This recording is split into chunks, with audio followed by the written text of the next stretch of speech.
foi muito curioso ver de perto o quanto ela não conseguia se afastar da mãe de jeito nenhum. Apesar da mãe dizer todo tipo de atrocidade, todo tipo de coisa que magoaria uma pessoa, ela não conseguia deixar de atender a mãe quando a mãe ligava. Vamos conversar um pouco sobre família hoje, muita coisa para falar sobre esse tema. E eu tenho a sensação que eu não vou arranhar nem a superfície dele. E vai ser muito legal já ter uma primeira conversa sobre esse tema. Até porque mais pra frente vai vir com certeza mais coisas. Bom, e o Natal já tá aí. Momento muito propício pra gente parar pra pensar sobre família. Muitas pessoas já devem estar com as suas famílias. Outras já estiveram. Imagino que na verdade a maior parte já esteve com a família. Porque provavelmente você vai ver esse vídeo bem depois do Natal. E nesse vídeo eu quero trazer 3 casos ou 3 histórias de relações com a família que permitam a gente pensar um pouco sobre como é a nossa relação com a família, como é a sua relação com a sua família. É uma relação que é a base de todos nós, basicamente todo mundo que nasceu tem uma família, ou pelo menos tem o fato de não ter tido uma família presente, se é que você consegue me entender. E é muito importante pro decorrer do vídeo eu estabelecer agora no início o que é uma família, pelo menos para mim, o meu conceito de família. E família é essa estrutura base que é formada por um ou mais seres humanos que são responsáveis por recepcionar uma vida que vem à Terra, recepcionar uma vida que é gerada e dar para essa vida toda a estrutura necessária para que ela consiga se formar e se estabelecer como uma vida individual, um ser vivo, e consiga a partir dessa base, dessa estrutura, poder seguir a sua jornada e tomar o seu próprio caminho. Porque principalmente nós como seres humanos temos noção do quanto um ser humano vem muito frágil quando ele nasce. É muito diferente dos outros animais que muitos já nascem até andando, pulando e saltitando. Parece que já estavam na escolinha dentro da barriga da mãe.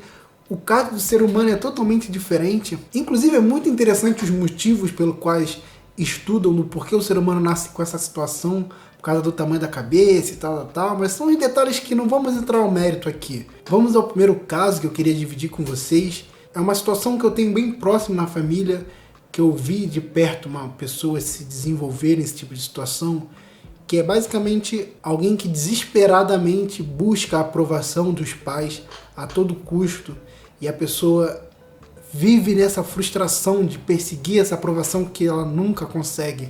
E muitas dessas pessoas crescem, às vezes se casam, já são adultos muito mais do que formados e continuam nessa perseguição incansável por ter a aprovação dos pais. Qualquer coisa que a pessoa faça, seja um agrado, um presente, uma brincadeira, uma ideia, um pensamento, a pessoa busca ver que se os pais dão essa aprovação para o que ela faz, para o que ela fez, e assim poder se sentir preenchida, se sentir realizada. E até para essa experiência que eu tive próxima, eu consegui entender pela pessoa mesmo me contando sobre como é uma infância de muita rejeição.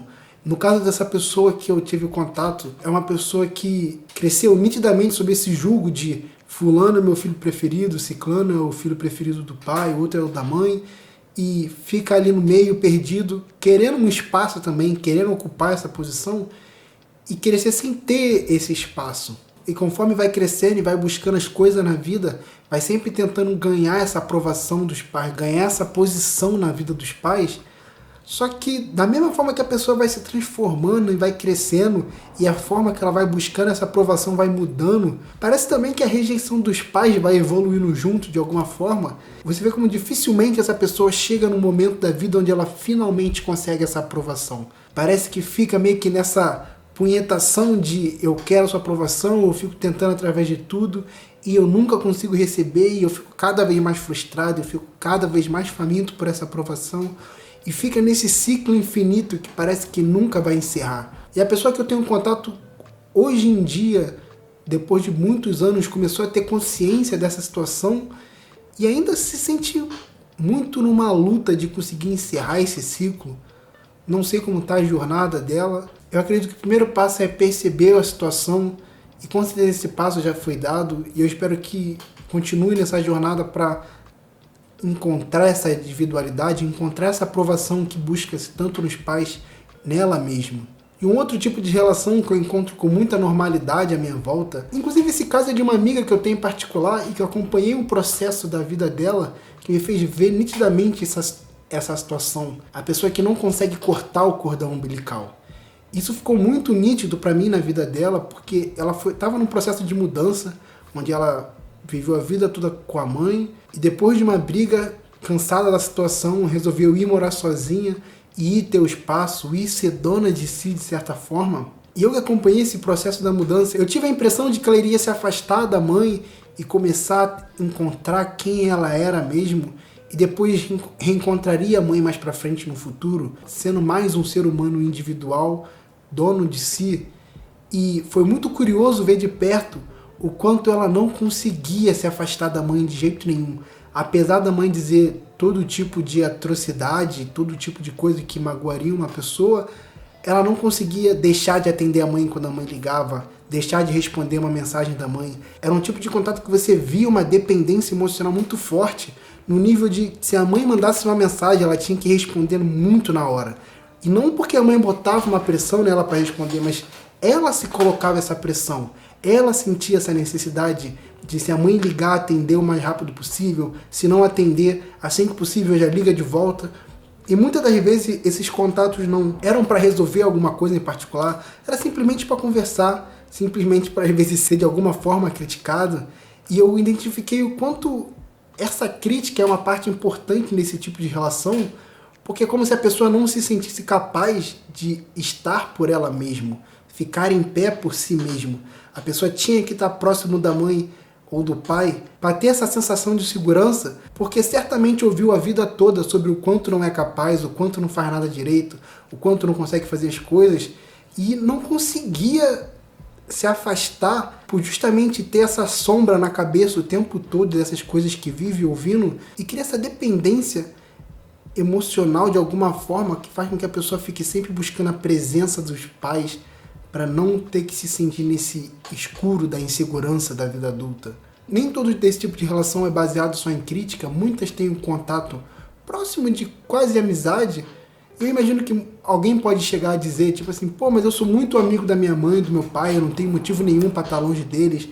Tudo bem que talvez eu seja muito criticado, eu ouço algumas coisas que me magoam muito, mas eu gosto dos meus pais, eu quero estar próximo deles, eu não tenho nenhum motivo para ter uma vida individual tão distante dos meus pais. Se você é um adulto e gosta dos teus pais, a ponto de não conseguir se ver distante deles de jeito nenhum, ao menos você deveria se perguntar por que você tem esse apego emocional tão forte aos seus pais. Independente da resposta, é uma pergunta que vale muito de ser feita e de ser refletida sobre. A nossa relação com nossos pais é uma relação que é muito forte, muito poderosa e que determina muita coisa da nossa história.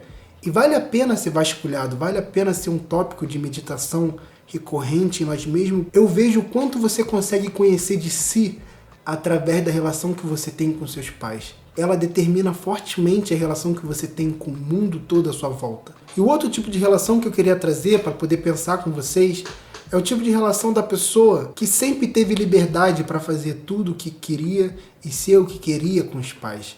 E por isso nunca teve um ambiente de muito conflito.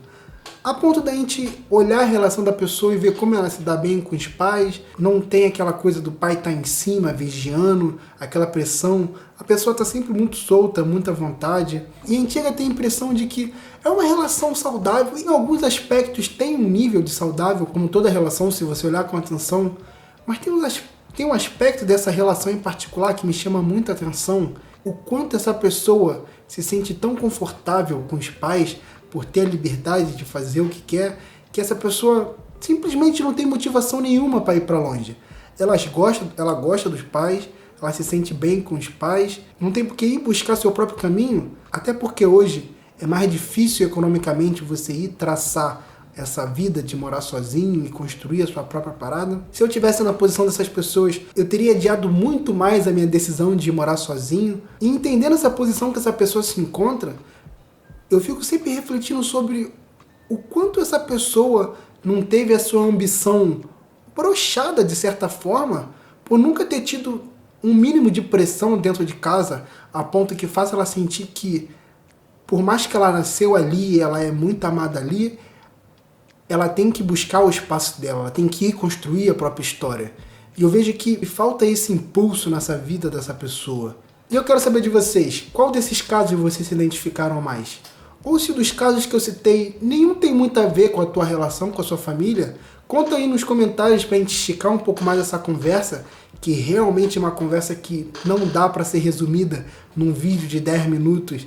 Vai ter muito pano pra manga pra ser esticado. E a família sendo uma raiz de nós, essa reflexão toda me faz pensar sobre a raiz dos seus problemas. Esses dois temas estão fortemente conectados, e eu já te adianto que a família não é a raiz dos seus problemas, mas dá pra dizer que a raiz dos seus problemas está ali próximo da família. Te vejo no próximo vídeo.